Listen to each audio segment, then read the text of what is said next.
Coming up on Eyewitness News Nightwatch, a delay in the meeting to finalize plans to formally end the war.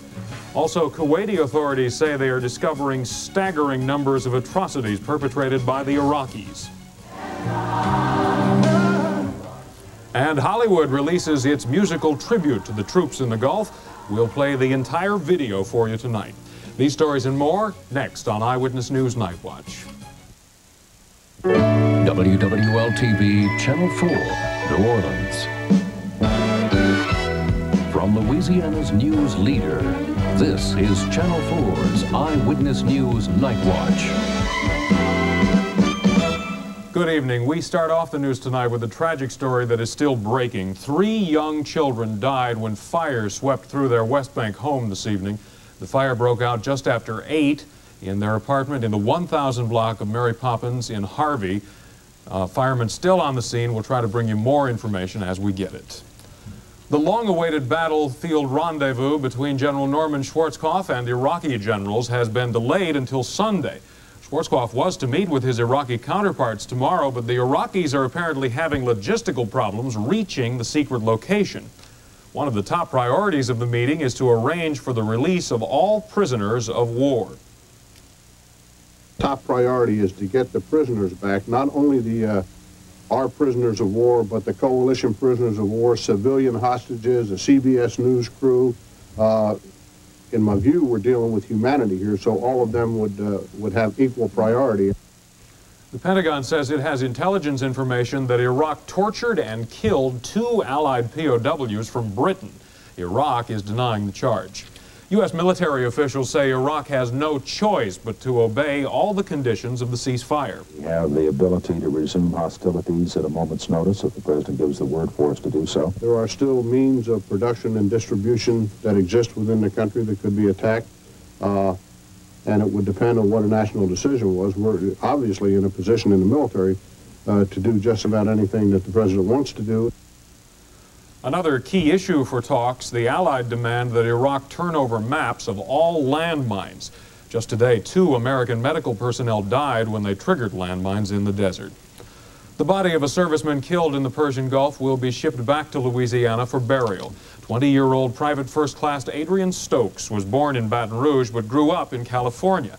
His aunt says Stokes told his mother he intended to live in Louisiana again. She had talked to him that he reminded her that when he come home that he was going to move down here. But it's the other way around now. So she's going to bring his body here. His body's going to be sent here and to DCL funeral, and they're going to have the funeral and everything here. His family says the Pentagon told them that Stokes died in one of the last great tank battles of the war.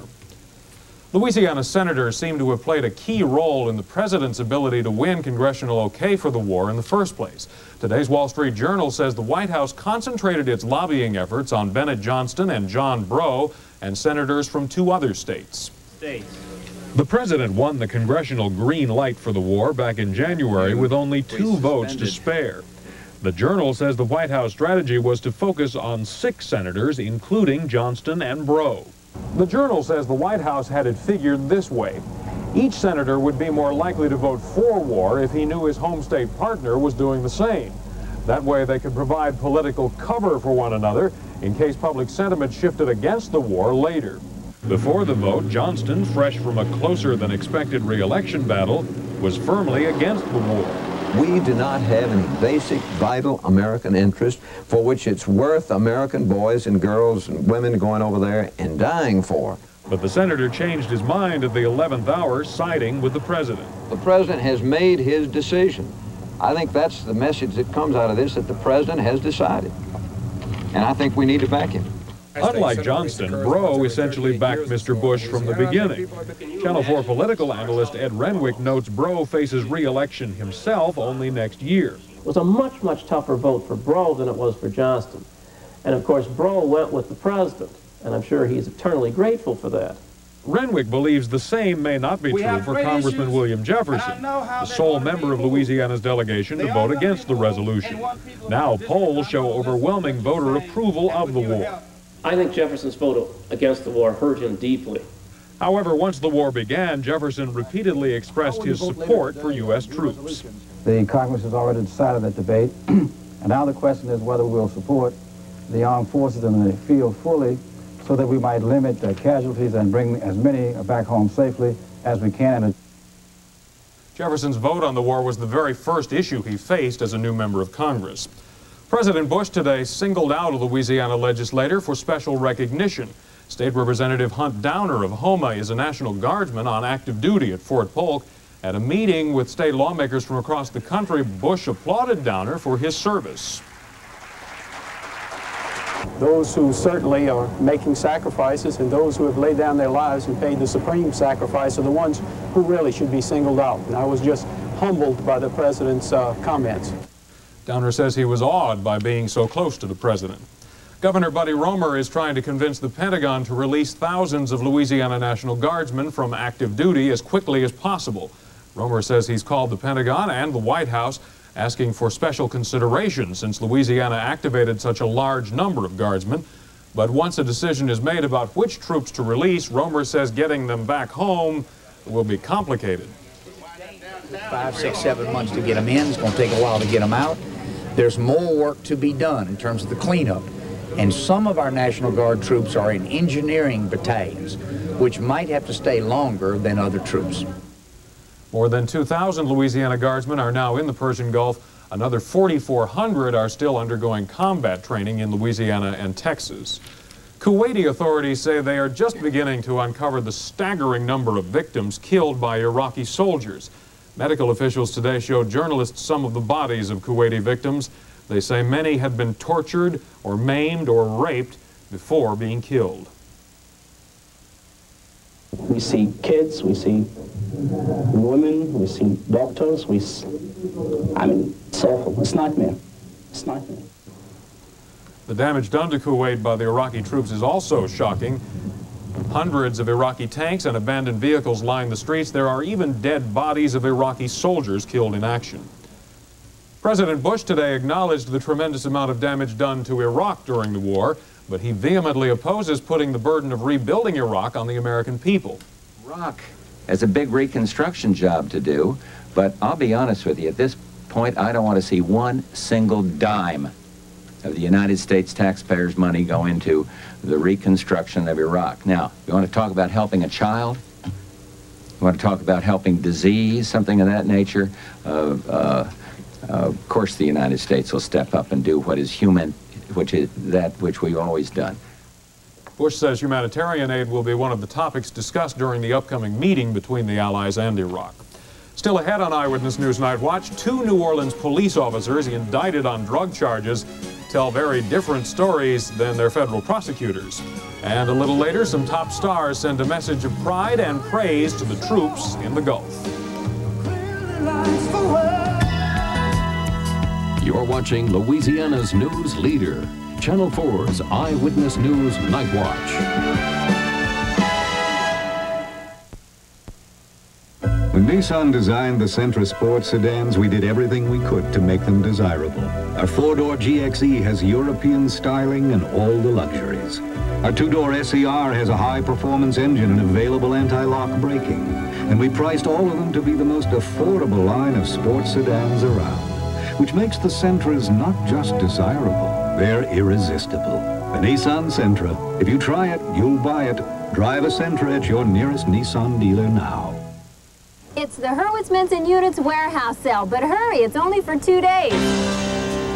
You'll get the world's largest selection of quality furnishings at warehouse prices, so hurry. Save 50 to 70% on a great selection, Baker, Henry Don, Drexel, and more. You'll get big savings at Hurwitz Men's and Units, too. It's the biggest sale of the year. Save 50 to 70% at 700 Chapatula Street. So come to Hurwitz Men's and Units big warehouse sale, the affordable dream.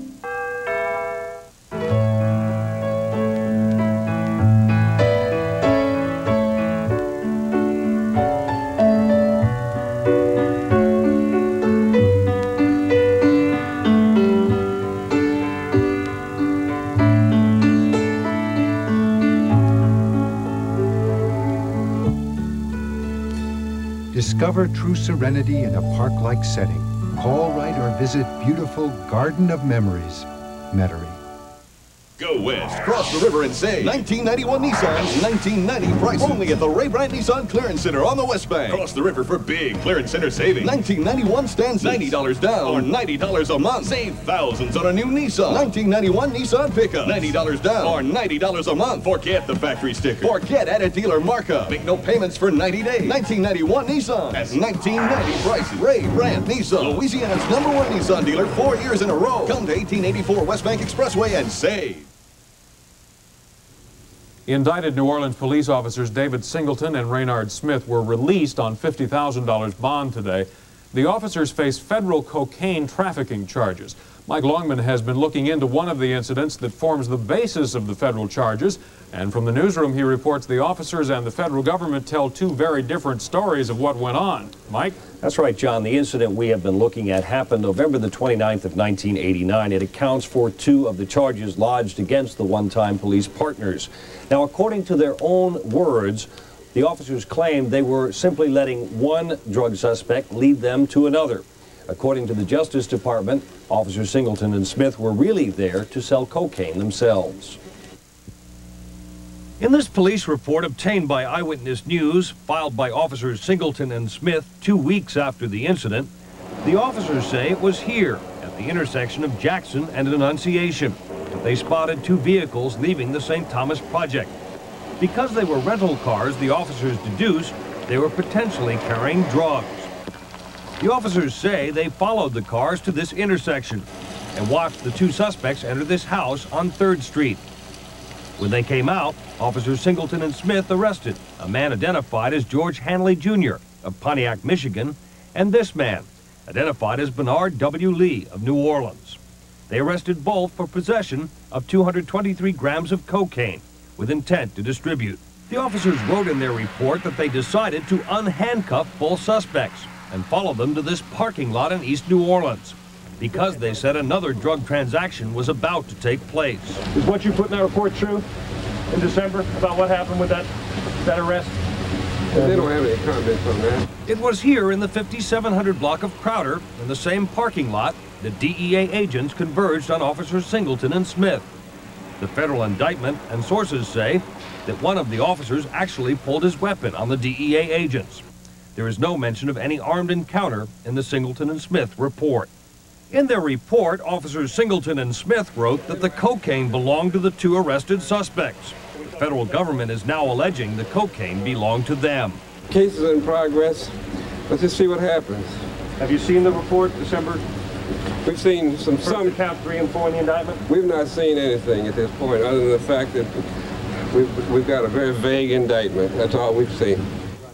Now, Singleton and Smith did actually arrest the two men they picked up. There is no record, though, at the Orleans DA's office of any drug charges against either man.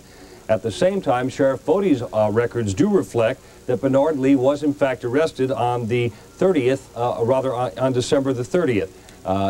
November the 30th, excuse me. He was also released that very same day. The other suspect, Henley, was held until December the 6th.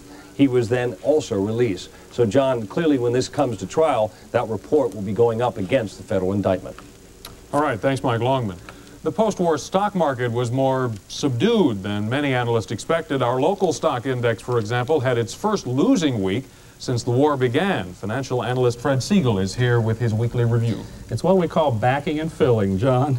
The groundhog wasn't the only one that was wrong in February. That old symbol of a downward market, the Wall Street bear, got his nose bloody too. After all, we just said goodbye to one of the most successful months in stock market history. Even though we began the week with a remarkable Middle East victory, many were concerned that a floundering U.S. economy would bring the market down.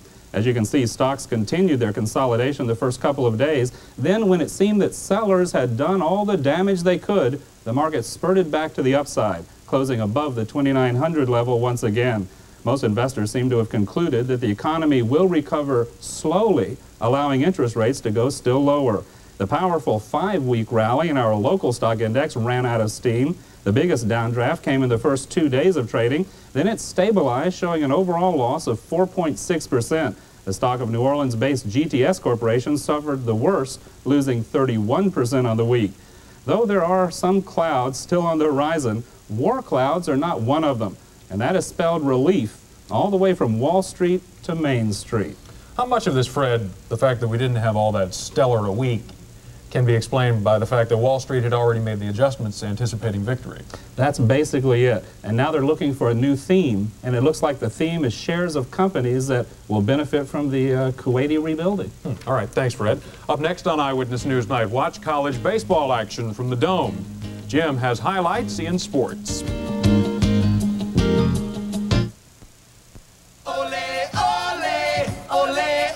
Toyota dealers did it this time! Toyota's hot, hot, hot, hot, hot, hot. Their hottest sales event ever! Toyota's hot, hot. Start with 10 models priced under $10,000. Like Toyota Tercel, the lowest priced two-door sedan in America. Or check out trouble-free Corolla, now with option package discounts that add up to big savings. Toyota's hot. Hurry to your Toyota dealer now. Toyota, more for your money. It's hot, hot, hot. Toyota. To kick off Schwegmann's Frozen Food Month, Chef Pierre Penguin invited all his friends to a jazz brunch at Jackson Square. Mon Dieu, I have forgotten something. Help Pierre find what he forgot and win great prizes like a Westinghouse freezer from Campo. Check out Schwegmann's newspaper ad for clues. Plus, look for savings on Healthy Choice entrees, just $1.49. Tropicana frozen orange juice or Twisters, 99 cents. Sanderson Farms family suppers, $3.99. And get Michelina's entrees for only 89 cents. Only at Schwegmann. Hi, I sell Sealy Posturepedic. They're so comfortable I can sell them in my sleep. Better alert the media, because it's Sealy's big snooze sale. We're offering snooze-worthy savings on all Sealy Posturepedic mattresses. And we're giving away thousands of them free. It's going to be mattress madness everywhere. And you can quote me on that. Rush in and uncover mattress madness during Sealy's big snooze sale at Kirschman's. No down payments, no payments till May. During this warehouse madness sale at Michael A. Bear in Elmwood, where Michael A. Bear saves you money. Whether you're wild on westerns, Oh, how about high noon? or hooked on classics, Oh, Casablanca. Play it again, Sam. maybe you're keen on comedy, Hey, have y'all seen Animal House? or hip on happy endings. Pollyanna is so underrated. Now there's good news. Yours free with any Movie Time rental. With good news, Frank and I will bring you everything from consumer tips to grand prize trips. And that's great news for New Orleans. Good news, coming in March.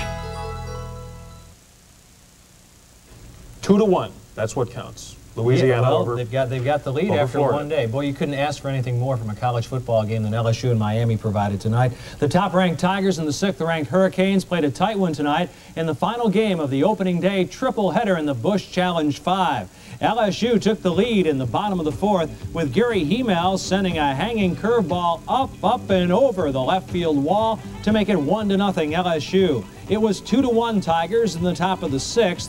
When George Fabregas slams a double for Miami. That'll push 2 runs across as the Canes now take the lead 3-2. But in the bottom of the 9th, the Tigers strike. Luis Garcia is the hero with this bases loaded, no out single. 1 run is home. That ties it. Here comes the game winner as LSU runs its record to 11-1 with a 4-3 win tonight in the Superdome. Earlier in the day, UNO bolstered its claims for a loftier national ranking. They whitewashed 4th-ranked Florida State 6-0. The final 2 runs coming on this wild pickoff attempt, which hits the UNO runner and plates a pair. Dominic DeSantis provided the fine pitching with a shutout performance. UNO is now 8-1, FSU 10-3 after the Privateers win it today 6-0. Florida knocked off Tulane to begin the day's festivities 4-2. Boys prep basketball moved into its quarterfinal round tonight with the defending state champs Cohen meeting Errett. Rayshad Allen will provide the steal and the jam for Errett. This was a tight game through the first half, but then, well, Cohen started breaking things open, and the big guy did it. Dwayne Spencer with the layup off a pretty feed. Then it'll be Spencer hitting from the top of the key, all 6-10 of him showing his range. Cohen goes on to win it and moves on into the semifinals with a 59-41 victory over the Patriots. St. Aug tried to avenge their only loss of the season. Another quarterfinal action in Thibodaux tonight. They trailed 41-29 at the half. John Rondino hits as the Purple Knights hung in there. Off the Thibodaux miss, big Mark Davis will jam it through for the Tigers, who led by as many as 18 points. But St. Aug battled back. Pointer Williams gets the steal in the bucket. An incredible comeback as the Purple Knights go on to win it in overtime tonight by a score of 78-77. They're on their way to Baton Rouge in the semis. In AAA quarterfinals, Curtis moves on with a tight win, 65-63. And another fairly tight one in AA as Newman advances to the semis with a 68-63 victory. In the NBA, their hottest team, the Bulls, continue to win as they defeat the Mavericks 109-86. Indiana over Cleveland. It was Philadelphia defeating Portland. Boston over San Antonio. The Pistons now have lost 5 in a row for the first time in 5 years as Utah gets by them. American South Conference tournament action. Louisiana Tech started the day defeating Central Florida. Arkansas State eliminates Texas Pan American. And tonight, USL defeats Lamar 99-83, so it will be USL against UNO tomorrow night at 7:30 on the lakefront. Tim Floyd isn't troubled by his team's staggering 5-4 finish. The only problem with our team late in the season was that we went on the road in a very tough basketball conference, and with the exception of UNLV, I don't know who wins games on the road late in the year, especially when teams have played you one time. They have the opportunity to sit back and make adjustments on their home floor. And congratulations to the girls from Ridgewood in Class A. They won it tonight over Oak Grove, the championship, 59-45, as they finished the season 42-0. So congratulations to the Ridgewood ladies. Is that all? There might be some more in here if I get a chance to go through it again. Busy night. Busy night. Page 5 I missed. Oh, I see. Dave says Saturday is looking 50-50. His forecast is next.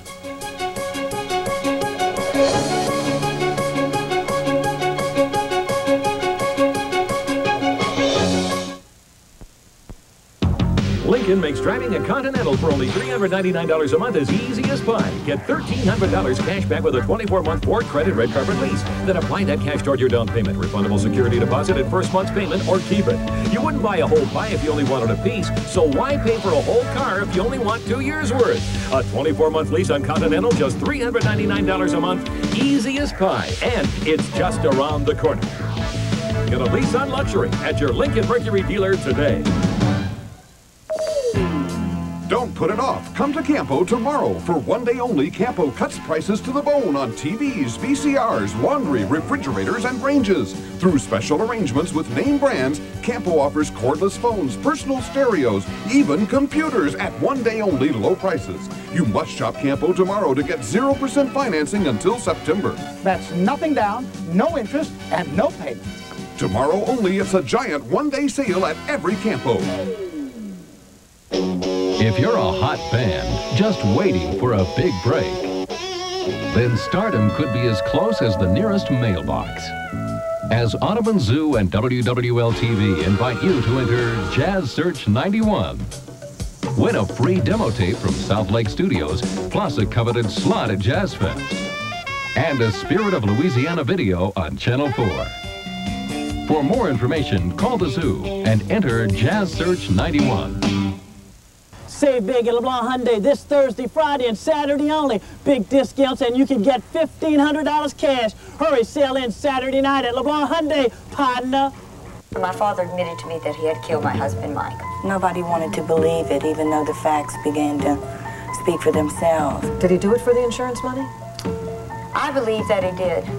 It was just a horrible, horrible nightmare that never seemed to end for me. A story of deadly relations. Monday at 4 on Channel 4. In other news making headlines today, the number of Americans applying to the nation's 126 accredited medical colleges is on the rise. This year, more than 33,000 students have applied for 16,000 spots, ending a 10-year decline. British Airways says it's back in business in Tel Aviv and Tehran. The airline suspended flights in much of the Persian Gulf when the war started. And Californians are being asked to conserve water or face stiff fines. In San Francisco, each resident is allowed just 50 gallons per day starting today. We don't have that problem here. The good news is today. they're getting more rain, and the odd thing is, John, those storms that are giving them rain are the same ones that are giving us rain. I wondered about that this morning. It's amazing. We're going to look at that. That means more is on the way. Don't give it away. Okay. 61 degrees outside under mostly cloudy skies. It's also 61 at Audubon and Slidell. Well, no, Slidell, 60 degrees even. The humidity, 93%. The winds from the southeast at 8 miles per hour. The pressure at 29, 74. And it's steady. We'll look at a few more of those rainfall reports from around the region. We've selected a few here, and you can see that when you go well to the north and well to the west, we've only had 0.8 of an inch at Baton Rouge, about 1.5 inches at Kentwood, only 1.2 at Macomb. The further south you go, the heavier it gets. How about Buras with 6.8 inches, or Lafitte with 5 inches? Over in Bay St. Louis, 3.5 inches. We had one heck of a soaking. And folks on the North Shore don't need that rain, because that additional rain means more problems with those rivers up there, especially if we get more rain tomorrow evening. We'll be watching that situation very carefully. But look what we've had for the year. It's incredible. 27.3 inches. That's almost half our normal rainfall in about 2 months. The normal for this time of the year is 10.4 inches, so we're nearly 17 inches above normal. Now here's this area of cloudiness that moved through the region with that upper air disturbance. There's westerly winds all across the south from the Pacific. In fact, the westerly winds extend several thousand miles out to the Pacific, and there are these disturbances. They keep moving along, very weak Pacific fronts, but they bring a lot of moisture in, both from the Pacific and mostly from the Gulf. The one to the west of us now in the southwestern part of the state, that will be moving through here sometime tomorrow afternoon and evening. So our next chance for rain, tomorrow afternoon and evening, but in the morning hours, I think we'll be dry. Also, we'll have southwesterly winds ahead of that system for a while. We may see some of the temperatures close to the 80-degree mark. But the good news is that once this rain stops tomorrow night, the cooler, drier air is going to be moving in from the plain states for a couple or 3 days. That means we're going to dry out. Sunday is going to be quite windy and on the cool side as well. And our high temperatures tomorrow around the Gulf Coast, a lot of 80s. Brownsville with 90 degrees. Seems like summer's on the way. The northern plains, teens and 20s. On the west coast, 68 at San Diego. Now here's the overnight forecast. Clearing and mild with the low temperatures 57 to 61 degrees. Southerly winds at 10 to 18. It'll be dry tonight, thank goodness. The forecast for tomorrow, a partly sunny morning, maybe a mostly sunny morning, but clouds picking up midday with a chance for showers and thunderstorms, but mainly during the afternoon and evening. The high temperature 77 to 82 degrees. The extended forecast dry and cooler Sunday and Monday. Mild on Tuesday, chance for showers again Tuesday night and on Wednesday. A small craft advisory continues in effect for southerly winds at 12 to 22 knots, but much stronger near some thunderstorms that may return tomorrow night. And the lake temperature, well, it's 63, sea temperature 61. The showers and thunderstorms that pass through, moving offshore now. We need the rain. All this drought condition. Oh, boy. I Thanks, don't Dick. Coming up next on Eyewitness News. Voices that care about the troops in the Persian Gulf.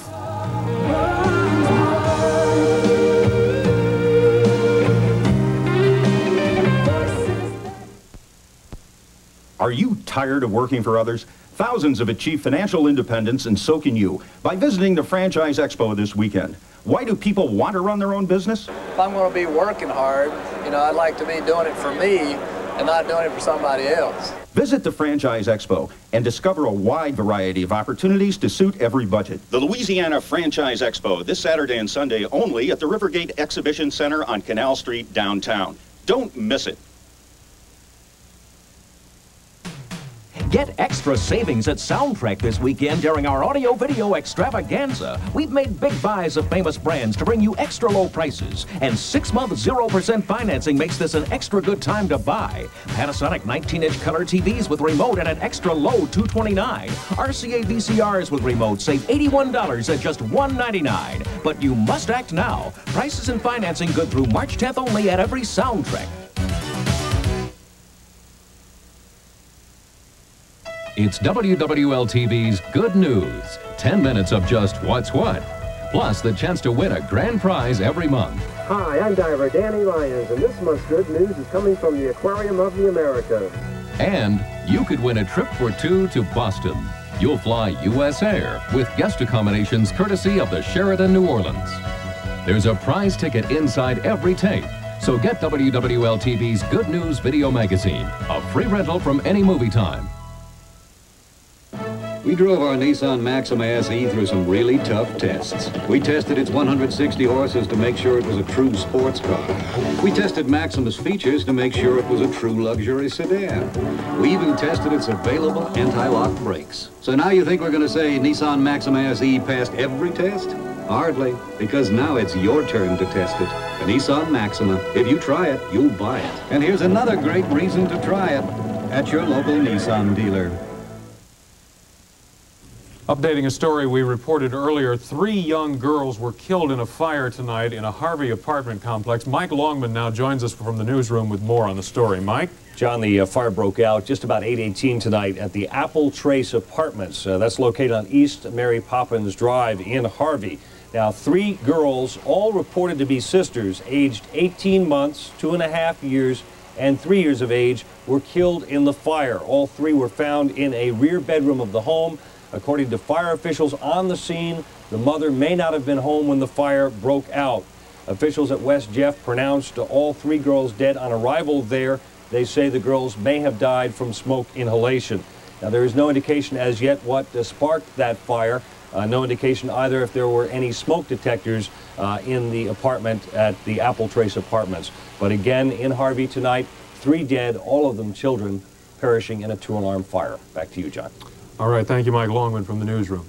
When the war broke out, a number of celebrities made headlines when they spoke out against military intervention in the Persian Gulf. Now some Hollywood and musical stars have put together a musical message in support of the troops. We leave you tonight with all of Voices That Care. Thanks for watching. Have a great weekend.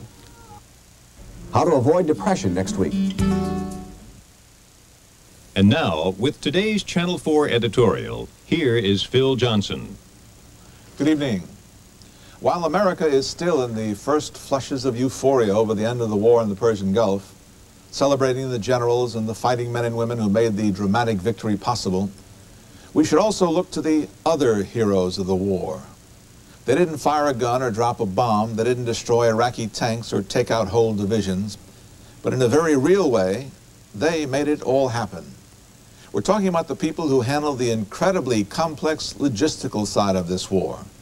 The people who, in the first days, planned the ships and the planes to deliver the hundreds of thousands of American troops to Saudi Arabia, as well as their tanks and armored personnel carriers, and tents and showers and kitchens and food and everything else an army needs to properly fight a war.